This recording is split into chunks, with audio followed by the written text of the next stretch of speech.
هذا كتاب أنزلناه مبارك فاتبعوه واتقوا لعلكم ترحمون. عليه لا حاكم. محكوم عليه لا حاكم. He is not حاكم but rather محكوم عليه, being judged. وكل تدبير وحكم للمخلوق فإنه مشتمل على النقص والعيب والجور. Every تدبير وكل تدبير. التدبير is, as we talked about it before, every maintenance of anything that the affairs are run by something. Allah Azza wa Jal هو مدبر الأمر. He's the one that is the creator of all things, and everything is run and maintained by Allah subhanahu wa ta'ala. So كل تدبير, every method that requires for it to be maintained, even the air that we breathe. وحكم للمخلوق. So anything that the makhluk, that the creation of Allah, would have some form of maintenance of things, they fix things, they extend their hands to put food in their mouth, whatever they do, and hukm, and any judgment or ruling that they come about with, للمخلوق فإنه مشتمل, it has to include a naqs, deficiency, or less than being perfect. والعيب is the deficiency, something wrong in it. والجور, which is the opposite of al-adl or justice, that means it will be unjust if it's only left to the makhluk. And this is how human beings are. إلا من رحم الله, except those who Allah subhanahu wa ta'ala have mercy upon. And if they are just in one ruling, but they're not going to be in another one. So it is not something that is left to them in the absolute sense. Why? Because they are makhluk. And the makhluk is by default. This is how the Quran teaches us, and we get to know what Allah subhanahu wa ta'ala wants us to believe. Makhluk means what? Makhluk, maqhur, mudabbar, marzuq, mahkum, right?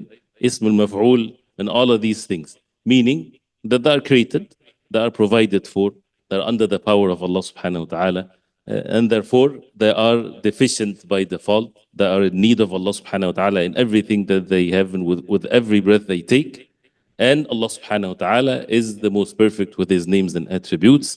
And as also clearly stated and has to be repeated, once you mention Allah subhanahu wa ta'ala, if you mention the makhluk in the same context, the makhluk is nothing, has nothing, owns nothing, has no power. Right? The power that there is given to the makhluk is by Allah subhanahu wa ta'ala. So makhluk versus makhluk, sure. A creation of Allah versus another creation of Allah. I own, you own, versus my ownership. I'm able to do certain things, you're able to do certain things in the context of the makhluk. But once you introduce al-khaliq in the context, there's nothing for the makhluk in the sense they're all under the power of Allah subhanahu wa ta'ala. So this is how the makhluk is, because they are makhluk by default. So after mentioning this, وَإِنَّمَا الَّذِي يَجِبُ أَنْ يُتَّخَذَ حَاكِمًا فَهُوَ اللَّهُ وَحْدَهُ لَا شَرِيكَ لَهُ. The one that by necessity, as an obligation to be taken as a hakim, as a judge, فَهُوَ اللَّهُ وَحْدَهُ لَا شَرِيكَ لَهُ. Only Allah subhanahu wa ta'ala, no partners with Allah subhanahu wa ta'ala. الَّذِي لَهُ الْخَلْقُ وَالْأَمْرُ. The one that belongs to Him, al-khalq wal-amr. أَلَا لَهُ الْخَلْقُ وَالْأَمْرُ, as Allah subhanahu wa ta'ala said. He's the creator of all things, therefore the commands are also to Allah subhanahu wa ta'ala. Since you believe that He's the only creator, therefore also the commands and everything belongs to Allah subhanahu wa ta'ala. الذي فقل أفغير الله أو أفغير الله أبتغي حكما وهو الذي أنزل إليكم الكتاب مفصلا. And it is He subhanahu wa ta'ala الذي أنزل إليكم الكتاب, the one that brought down to you the book مفصلا. مفصلا with the tafseer, with the details that you need. What's in the book is what's sufficient for you to know your existence on the face of earth, to establish the purpose of it. What is مفصلا? طيب, we'll continue inshallah. So أفغير الله أبتغي حكما وهو الذي أنزل إليكم الكتاب مفصلا. So what is مفصلا? He's the one that brought down the book to you مفصلا in details, أي موضحا فيه الحلال والحرام. That He makes very clear in it the halal and the haram, what's permissible, what's not permissible, والأحكام الشرعية, and all the religious أحكام and rulings, وأصول الدين وفروعه, and the foundations of the religion and its branches. الذي لا بيان فوق بيان. There's no bayan, there's no clarity beyond the bayan and the clarity of the Quran. And when we say that, we don't have to mention in this the Sunnah of the Prophet ﷺ because it's already included. This is part of the clarity of the Quran, because whoever reads the Quran, it would lead them to the Sunnah of the Prophet ﷺ. وَلَا بُرْهَانَ أَجْلَى مِنْ بُرْهَانِ. Al-Burhan is the evidence. Ajla, more clearer. And al-Jali is when you remove something from something else. So there's no Burhan, there's no evidence more clearer than the Burhan, than the evidences of the Quran. So to refer to the Quran and to use the reasoning of the Quran and to stay away from one's personal reasoning, but rather to learn first how the Quran and the matters of dalil and evidences that the Quran presents. وَلَا أَحْسَنَ مِنْهُ حُكْمًا. And there's nothing more beautiful and better and best than the hukm, than the judgment of the Quran. وَلَا أَقْوَمُ قِيلًا. And there's more speech, more upright than the speech of Allah, the Quran. لأن أحكامه مشتملة على الحكمة والرحمة. Because the ahkam of the Quran is included, is established upon wisdom and the mercy of Allah subhanahu wa ta'ala. Because when we're talking about Allah subhanahu wa ta'ala, لَيْسَ كَمِثْلِهِ شَيْءٍ. Nothing is the like of Allah subhanahu wa ta'ala in His names and attributes. And the makhluk, again, deficient, weak. So it is beyond one's comprehension to get to know the wisdom of Allah subhanahu wa ta'ala. And the Quran is one of the attributes of Allah. Kalamullah, the speech of Allah subhanahu wa ta'ala. So there's nothing like it whatsoever. So our weakness comes in the deficiency in not learning the book of Allah. If we learn the book of Allah and we're attached to the book of Allah subhanahu wa ta'ala, then it's not our arguments, it's not our cleverness or determination. It's basically you're conveying the message from Allah, which is nothing is the like of it whatsoever, which shows again the responsibility of learning it and conveying it with understanding. He says, وَأَهْلُ الْكِتَابِ السَّابِقَ مِنَ الْيَهُودِ وَالنَّصَارَى يَعْتَرِفُونَ بِذَلِكَ. As the ayah says, وَالَّذِينَ آتَيْنَاهُمُ الْكِتَابَ يَعْلَمُونَ أَنَّهُ مُنَزَّلٌ مِنْ رَبِّكَ بِالْحَقِّ. Those who we gave them the book, they know that this is, meaning the Quran, brought to you from your Lord in truth, which is the people of the book, the Jews and the Christians, they acknowledge that. وَيَعْلَمُونَ أَنَّهُ مُنَزَّلٌ مِنْ رَبِّكَ بِالْحَقِّ. It's brought down to you from your Lord in truth. وَلِهَذَا تَوَاطَأَتِ الْإِخْبَارَاتِ. And therefore, al-ikhbarat from the plural of al-khabar, the news, the evidences from the previous books, tawata'at, that means it's all coincide with one another, there's no contradiction whatsoever. فَلَا تَكُونَنَّ مِنَ الْمُمْتَرِينَ. That means do not be among those who doubt. فَلَا تَشُكَّنَّ فِي ذَلِكَ. Do not be in doubt in this, so therefore do not be from the mumtareen. Whether the mumtareen refers, addressing the Prophet ﷺ, one of two meanings. One of which is the ulama, they say, do not be in doubt from the fact that they know that you have been sent in truth. O Prophet of Allah, know for sure that the people of the book, the knowledgeable ones among them, they know for sure that you are the messenger of Allah, the final messenger of Allah. Don't be in doubt in this. The other meaning is, of the ayah, do not be from... There's a principle that الشرط لا يقتضي وقوع. If there's a condition is mentioned, it does not mean by necessity that it has to happen. But as it's mentioned in the Quran, فَإِن كُنْتَ فِي شَكٍّ مِمَّا أَنزَلْنَا إِلَيْكَ فَاسْأَلْ الَّذِينَ يَقْرَؤُونَ الْكِتَابَ مِنْ قَبْلِكَ. If you are in doubt of what has been revealed to you, then ask the people from the book from before you. It doesn't mean that the Prophet ﷺ is in doubt. Of course not. حاشا وكلا. But it means it's basically addressing other than the Prophet ﷺ by addressing the Prophet ﷺ, which is also one of the ways of how the Arab they would speak. They would speak to someone, but they mean someone else. Because if it's addressing one person and he's the best among them, that means those who are less than him are more even to follow what is being mentioned. But also whether it's mentioned, it doesn't mean that it's happening. It's just to show that the matter has no doubt in it whatsoever. And so this is what Allah subhanahu wa ta'ala revealed to the Prophet alayhi salatu wasalam. فَلَا تَكُونَنَّ مِنَ الْمُمْتَرِينَ. They know for sure that you are the final messenger of Allah. أَفَغَيْرَ اللَّهِ أَبْتَغِي حَكَمًا وَهُوَ الَّذِي أَنزَلَ إِلَيْكُمُ الْكِتَابَ مُفَصَّلًا. And there's no like of the book of Allah. And as mentioned before, they make iqtarahat. They suggest things. Human beings, they always suggest things from their own desires. But what is the reality? What is out there on the face of earth? Bring your books. Bring whatever you have. And compare this to the book of Allah. There is no comparison whatsoever. Nothing is the like of the Quran. And that's why the book is مفصلا with every matter that people are in need of is in the book of Allah. والذين آتيناهم الكتاب يعلمون أنه منزل من ربك بالحق فلا تكونن من الممترين وتمت كلمة ربك صدقا وعدلا لا مبدل لكلماته وهو السميع العليم. He says ثم وصف تفصيلها. Then Allah subhanahu wa ta'ala described the tafsil, the details of الكتاب مفصلة.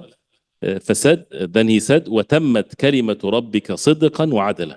The word of your Lord تمت, perfected, completed, صدقا, in truth, وعدلا, with justice.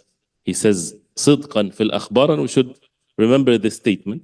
صدقا في الأخبار وعدلا في الأمر والنهي.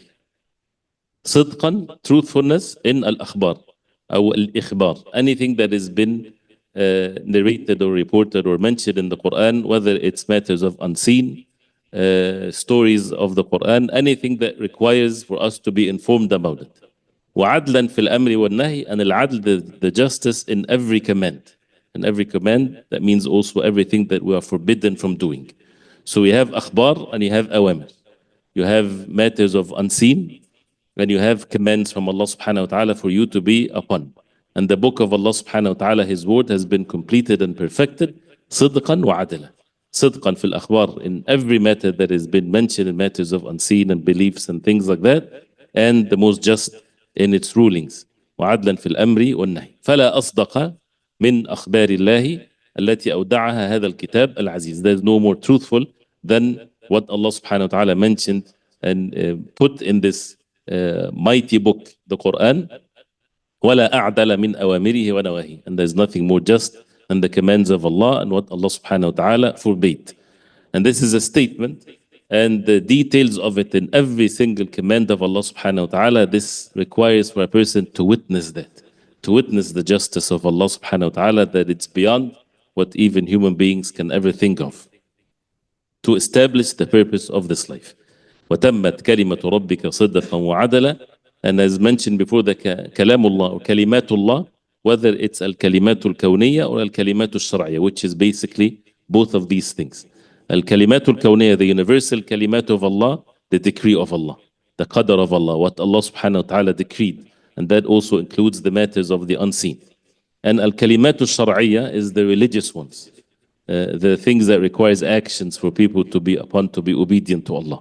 So وتمت كلمة ربك صدقا وعدلا لا مبدل لكلماته. Nothing is to change the words of Allah. So if it's the kawni one, if it's the universal ones, no one can change it. No one can change what Allah subhanahu wa ta'ala decreed.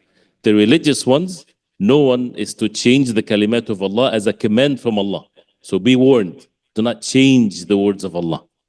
People can alter the words of Allah, yes, they're given that by a permission from Allah subhanahu wa ta'ala, the kawni permission, the universal permission to fulfill the purpose of this life. That has to be evil and good. So part of people being evil, they can alter the words of Allah subhanahu wa ta'ala, misinterpret it, deviate people, hide the truth, like this, for people to be tested. But the religious kalimat of Allah subhanahu wa ta'ala, commanding the people not to change it because it's perfect, it's been completed. And of course, it means that the book of Allah, the final message from Allah subhanahu wa ta'ala to mankind, the Quran, has been protected. No one is going to be able to change it. Everything is preserved. Allah subhanahu wa ta'ala promised for it to be preserved. But can people misinterpret it? Yes. They can, in their speech, in their ways, they can hide certain things. Yes. But the book of Allah is completed and it's there. And it's for those who are seekers of the truth to have it freely by the will of Allah. So he says, لا مبدل لكلماته, no change to the words of Allah. حيث حفظها وأحكمها, since he protected it subhanahu wa ta'ala وأحكمها and perfected it. بأعلى أنواع الصدق وبغاية الحق, by the highest level or kinds of truthfulness, وبغاية الحق, and the utmost, the ultimate truth. فلا يمكن تغييرها ولا اقتراح أحسن منها. So there is no way, there is no possibility for anyone to change it or to suggest something better than what's in the book of Allah. So if even if people try to suggest something, there is no chance in this whatsoever, because this is the kalimat of Allah subhanahu wa ta'ala. لا مبدل لكلماته وهو السميع العليم, and he is the all-hearer, the all-knower subhanahu wa ta'ala. السميع لسائر الأصوات, to all of the sounds باختلاف اللغات على تفنن الحاجات with differences of languages على تفنن الحاجات. الحاجات is the plural of الحاجة, need. تفنن is the different needs. So people with different languages, different slangs, and each one has his own need. So if all of the human beings, they get together, each one has a language different than the other, and each one has a need and multiple needs, all of that, Allah subhanahu wa ta'ala is the all-hearer of all of this. Nothing is mixed or nothing is confused, or this is the creator of the heavens and earth. As-Sami' al-Alim, the all-knower, subhanahu wa ta'ala, الذي أحاط علمه بالظواهر والبواطن والماضي والمستقبل. The one that his knowledge encompasses everything, the apparent, the hidden, the past, the future, the impossible if it happens, then how would it happen? Everything, Allah subhanahu wa ta'ala encompasses everything with his knowledge subhanahu wa ta'ala. وتمت كلمة ربك صدقا وعدلا لا مبدل لكلماته.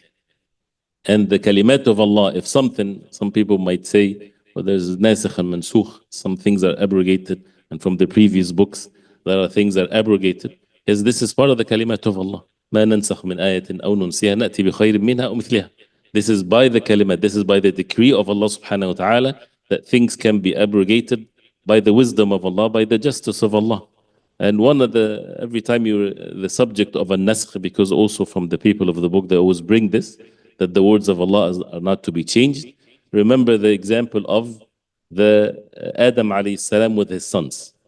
You know, the sons of Adam, they had to marry their own sisters, right? And there is no other choice but this.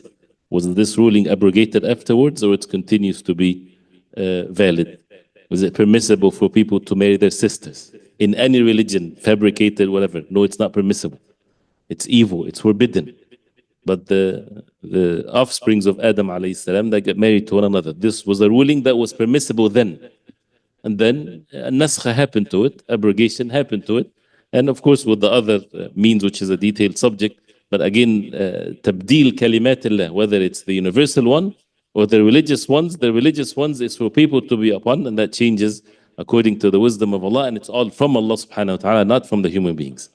The last one, وَإِن تُطِعْ, last two verses, وَإِن تُطِعْ أَكْثَرَ مَنْ فِي الْأَرْضِ يُضِلُّوكَ عَنْ سَبِيلِ اللَّهِ إِن يَتَّبِعُونَ إِلَّا الظَّنَّ وَإِنْهُمْ إِلَّا يَخْرُصُونَ. The next ayah, إِنَّ رَبَّكَ هُوَ أَعْلَمُ مَنْ يَضِلُّ عَنْ سَبِيلِهِ وَهُوَ أَعْلَمُ بِالْمُهْتَدِينَ. Every verse requires, of course, too much time if we really want to reflect upon it, but the purpose of this is to be brief. وإن تطع أكثر من في الأرض. He says يقول تعالى لنبيه صلى الله عليه وسلم, Allah subhanahu wa ta'ala is saying to his prophet صلى الله عليه وسلم محذرا, warning him عن طاعة أكثر الناس, warning him from obeying most of the people. As mentioned before, to know the verses, whether it's a question, whether it's a statement, and to understand what is it for. Is it warning? Is it giving glad tidings? Is it to make ta'zeem of something, to exalt something? You know, what's the essence of what the verse is for? So this ayah, Allah subhanahu wa ta'ala is warning the Prophet alayhi salatu wasalam, and of course the ummah of the Prophet alayhi salatu wasalam, muhadhiran an ta'ati akthar الناس, warning him from obeying most of the people. وَإِن تُطِعْ أَكْثَرَ مَنْ فِي الْأَرْضِ, if you obey most of the people on the face of earth, يُضِلُّوكَ عَنْ سَبِيلِ اللَّهِ, they will deviate you away from the path of Allah. He says فَإِنَّ أَكْثَرَهُمْ قَدْ انْحَرَفُوا, because most of them قَدْ انْحَرَفُوا, another word of deviation. Inhiraf is when you have a straight path and then you have inhiraf, you deviated away. في أديانهم, in their religion, وأعمالهم, and their actions, وعلومهم, and in their knowledge and things like this. فأديانهم فاسدة, their religions are corrupted. وأعمالهم تبع لأهوائهم, and their actions are تبع, follows their desires. And when the foundation is corrupted, then the actions will be corrupted. وعلومهم ليس فيها تحقيق ولا إيصال لسواء الطريق, and their knowledge of things does not have tahqiq, does not have well-established rulings that they can refer back to it. ولا إيصال لسواء الطريق, does not lead them to the straight path. بل غايتهم, but rather their غاية and their objective, أنهم يتبعون الظن. إن يتبعون إلا الظن, they only follow الظن, guessing, gestures. الذي لا يغني من الحق شيئا, does not avail them of the truth anything whatsoever. وإنهم إلا يخرصون, and they do nothing but ويتخرصون في القول. They speak about Allah without knowledge. They lie على الله ما لا يعلمون. Which is, as he mentioned here, and the verse mentions this, so وإن تطع أكثر من في الأرض يضلوك عن سبيل الله. And this is related to أفغير الله أبتغي حكما. How can you seek other than Allah subhanahu wa ta'ala as a judge when this is how the human beings, the affairs is as you see. And this is something for anyone that looking into how the human beings are, how they are changing what they consider to be the most just years before, now it becomes the most wicked, and they keep on changing, and they have no stable or foundations that they refer to. It's all according to who's more powerful, what fits their desires, what people, the majority are upon, all these types of things that has nothing to do with the haqq, has nothing to do with the truth. So that's why أفغير الله أبتغي حكما. So here وإن تطع أكثر من في الأرض يضلوك عن سبيل الله إن يتبعون إلا الظن وإنهم إلا يخرصون. وإن تطع, الطاعة is when someone is obedient, right? Submitting oneself, being obedient to their statements, to their commands, and that's how most of the people are upon. Why إن يتبعون إلا الظن? So they only follow their desires. And the الظن, which is completely different than al-haqq or the truth, which is something that they follow their desires in. And this is how when a person gives us the meaning that if a person wants to be upon the truth, he has to seek the truth. And it's either the truth or something else. So they follow their desires, not something well established. It's the word al-dhann is what a person feels or has in his own self based on something معنى قريب, something that is affecting him, not based on the al-haqq, which is qadim. Haqq is beyond feelings. It's something has nothing to do with what you feel. It's before you and it's going to be after you. Al-dhann is a personal taste. So it can be someone under distress, then that's what he thinks. Someone is happy and joyful, then that's what he thinks, right? So it's human experience. So this has nothing to do with the haqq, has nothing to do with the truth. The truth is something else. And the owner of the truth is Allah subhanahu wa ta'ala. وَإِنَّهُمْ إِلَّا يَخْرُصُونَ. Al-khars, here of course it means that they lie. It's also meaning of guessing. And it's something that we took in fiqh. Khars al-nakhl. When you assess how much date in the palm trees, and you can sell it as a result of that, but to have an estimation. And that's permissible with its conditions to be fulfilled. So this refers to, again, someone would estimate something. And this is not the haqq, this is not the ultimate truth. It's someone's own estimation of things, own assessment of things. وَإِنْهُمْ إِلَّا يَخْرُصُونَ. And this is what is mentioned, إِنَّ رَبَّكَ هُوَ أَعْلَمُ مَنْ يَضِلُّ عَنْ سَبِيلِهِ وَهُوَ أَعْلَمُ بِالْمُهْتَدِينَ. Indeed, your Lord, He knows best who deviates from His path. وَهُوَ أَعْلَمُ بِالْمُهْتَدِينَ. And He knows best who is the one that is guided. He says, وَمَنْ كَانَ بِهَذِهِ الْمَثَابَةِ فَحَرِيٌّ أَنْ يُحَذِّرَ اللَّهُ مِنْهُ عِبَادَهُ. The one that is like this, how human beings are, they follow their desires, they follow their conjunctions and things like this, then فَحَرِيٌّ, that means it's more likely, then it's very important that Allah subhanahu wa ta'ala would warn His ibad from such an individual, which is most of the people on the face of earth. وَيَصِفُ لَهُ أَحْوَالَهُ. And He would explain to them his ahwal, his affairs. لأن هذا, because that, وإن كان خطابا للنبي صلى الله عليه وسلم, even though it's addressing the Prophet عليه الصلاة والسلام first, فإن أمته أسوة له في سائر الأحكام. Indeed, his ummah is to follow أسوة له. The Prophet عليه الصلاة والسلام is the example for his ummah في سائر الأحكام, in all of the rulings التي ليست من خصائصه, which is not only specific for him عليه الصلاة والسلام. So this is mentioned before. Anything that the Prophet عليه الصلاة والسلام has been addressed by in the Quran or in the Sunnah of the Prophet عليه الصلاة والسلام, it's for everyone. The Prophet عليه الصلاة والسلام and his ummah. Unless there's another dalil or evidence that would specify that this is only special for the Prophet عليه الصلاة والسلام. If there's no dalil that proves this, then this is for the Prophet ﷺ and his ummah. والله تعالى أصدق قيلا وأصدق حديثا. And Allah subhanahu wa ta'ala is the most truthful in his speech and the most قيلا in whatever being said, and his hadith subhanahu wa ta'ala. وهو أعلم بمن ضل عن سبيل. إن ربك هو أعلم من يضل عن سبيل. Allah subhanahu wa ta'ala knows best who deviate from his path. He says وأعلم بمن يهتدي ويهدي. And Allah subhanahu wa ta'ala knows best those who are guided and they guide others. فيجب عليكم. This is what to benefit from the verse. فيجب عليكم. It's obligatory upon you أيها المؤمنون, O believers, أن تتبعوا نصائحه وأوامره ونواهيه. That you follow his نصائح, his نصيحة, his commands to you and what he forbade you from. لأنه أعلم بمصالحكم, because he knows best what's best for you. وأرحم بكم من أنفسكم, and he has more mercy towards you than your own self. So إن ربك هو أعلم من يضل عن سبيله. He knows best subhanahu wa ta'ala. So leave yourself with your own thoughts and your own guessing and your own assessment, and rely upon Allah subhanahu wa ta'ala alone. Your concern is to know what Allah subhanahu wa ta'ala wants from you, and then you follow that. The last point that he mentions here, وَدَلَّتْ هَذِهِ الْآيَةِ, which is one of the great benefits that the ayah is always mentioned in the subject, على أنه لا يستدل على الحق بكثرة أهله. That the haqq, the truth, is not to be known or to bring an evidence that this is the truth because of the majority of the people. بكثرة أهله. This has nothing to do with the haqq. So if 100 people, 99 of them upon one opinion, and one is different than them, that's not an evidence that this is the truth. The truth has to be something else. There might be, we're not saying that they're all wrong, but this is not an evidence. So the majority never been and would never be evidence that this is the truth.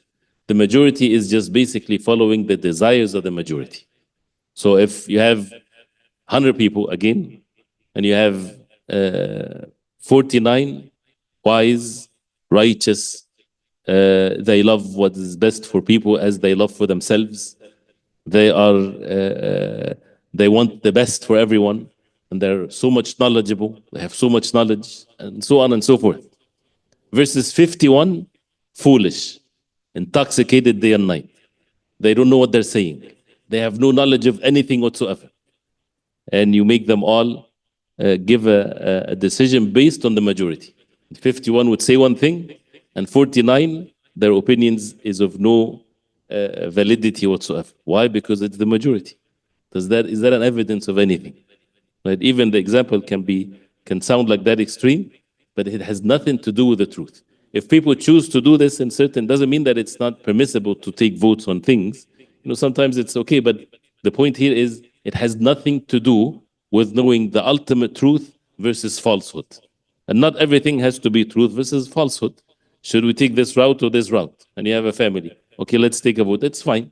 There's to you, there's not real preference of which one is better. So if you do something like this, there's nothing wrong with it. But it has nothing to do with the haqq, which is versus al-haqq versus the falsehood. So لا يستدل على الحق بكثرة أهله. And at the same time, it is not an excuse for someone when he finds himself a minority. It doesn't mean that he's upon the truth. When he would say, وَإِن تُطِعْ أَكْثَرَ مَنْ فِي الْأَرْضِ يُضِلُّوكَ عَنْ سَبِيلِ اللَّهِ. So that means the minority are upon the truth. That's not an evidence that this is also the truth. So no minority, no majority is an evidence of anything. Al-Haqq is from Allah subhanahu wa ta'ala. Is the wahy that Allah subhanahu wa ta'ala revealed, and nothing else but this. This is the ultimate truth. أَفَغَيْرَ اللَّهِ أَبْتَغِي حَكَمًا. The judge is Allah subhanahu wa ta'ala in the wahy, in the revelation from Allah. If it's left to the human beings, this can be, it's all kinds of changes to it, especially if there's no wahy in it. For traffic law, for example, it's okay for people to change the traffic law because then they see that this was more benefiting than something else, and you would find opinions and things like this. But the haqq that Allah subhanahu wa ta'ala revealed, there's no such a thing as haqq versus batil or falsehood except what Allah subhanahu wa ta'ala reveals. Also, ولا يدل قلة السالكين لأمر من الأمور أن يكون غير حق. And it's not evidence that قلة السالكين, the few of those who take in a path to any matter, that this is then, it means that they're not upon the truth. بل الواقع بخلاف ذلك. But actually the reality is opposite to this. فإن أهل الحق, this is now the norm of the human beings. فإن أهل الحق, the people of the truth, هم الأقلون عددا. The people of the truth always been the less in numbers. الأعظمون عند الله قدرا وأجرا. Those who have greater rewards from Allah subhanahu wa ta'ala, قدرا وأجرا, in value and in rewards. بل الواجب, now what is rather to be and the obligation is أن يستدل على الحق والباطل بالطرق الموصلة إليه. That people should seek the truth or falsehood to know what's truth and what's falsehood by the paths that it would lead to it. And that's also clearly stated in the book of Allah and in the sunnah of the Prophet ﷺ. And even for people to understand this, to eliminate these things that they're upon, they think that this is something that would get them to know what is right and what is wrong, and rather to follow the proper path of what lead them to what is right. And as we said and mentioned also in the tafsir, anything has asbab to it. So if you want to get a degree, for example, in engineering, you have to take the path to get the degree in the engineering. So if you want to be an engineer, but then rather you study plumbing or something else, you're not going to make what you're seeking, because there are asbab to it, there are means to it. So there are means to the haqq. So when people think that they can take other than the means of the haqq and they would reach the haqq, they're dreaming, they're fooling themselves and others. So there are means to the haqq and there are means to the batil. And these means are clearly stated and has means in the heart that has to be established, and physical means for them to seek. The truthfulness, the humbleness, to be away from arrogance, and actually to have in one's heart that a person love for others what he love for himself, if he wants to know the truth. Otherwise, a person would be greedy and he would believe that this is the truth because it fits his desire, or his group, or his sheikh, or his people. But for the person to have the ultimate truth in his heart, that he wants for others what he loves for himself, and certain things that means has to be established in the heart, which is well explained in the Quran. And then the physical means, the wahi from Allah, the Quran, the Sunnah of the Prophet ﷺ, the way that the early generations of Islam were upon. These are physical means with ilm for a person to seek the truth. If a person takes all these means and then he makes a mistake, wal'ayadu billah, he is excused. And Allah subhanahu wa ta'ala is the most merciful. But for someone to be corrupted and not taking the means of seeking the truth and then thinking that he's excused, were the means that a person would take and the efforts that a person would seek. So this is these verses and what he mentioned here, and it's all definitely more benefit, more things to be mentioned. We ask Allah subhanahu wa ta'ala to make us benefit from what we heard, inshallah. We'll stop here, inshallah. And if you have any questions, I think I lost the connection a long time ago, but hopefully, inshallah, we'll be okay.